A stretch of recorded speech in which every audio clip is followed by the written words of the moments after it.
ভারতবর্ষ আমার পূর্বপুরুষে স্বাধীন করে দিছে। এই ক্লেমটা দ্বিতীয়বার করবে না তুমি, একদমই নয়।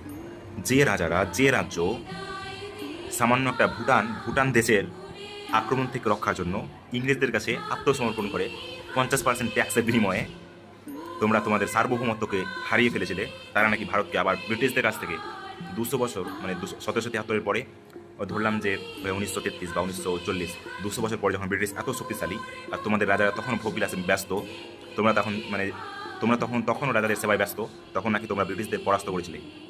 আজে বাজে কোনো ক্লেম করবে না একদমই।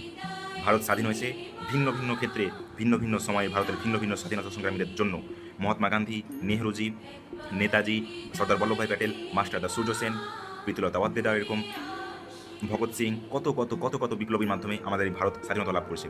তোমাদের মতো রাজাদের চাটুকারিতার মাধ্যমে ভারত কখনোই স্বাধীনতা লাভ করেনি। তোমাদের মতো এরকম অনেক 500+ রাজ্য ছিল, 500+ রাজ্য ছিল। এই রাজ্যগুলো আজকে কালের গর্ভে বিলীন হয়ে গেছে। তোমরা আবার কেন নিজেদেরকে চাকর হিসেবে ভেবে আবার কেন একজনকে রাজা বানাতে চাইছো? তোমাদের যদি কোনো ন্যায্য অধিকার থাকে, ন্যায্য দাবি থাকে, তাহলে সেগুলো দাবিগুলো তোলো। ভারত সরকার নিশ্চয়ই তা পূরণ করার চেষ্টা করবে, পশ্চিমবঙ্গ সরকার নিশ্চয়ই তা পূরণ করার চেষ্টা করবে, কিন্তু এরকম আজে বাজে কোনো ক্লেম করবে না কিন্তু।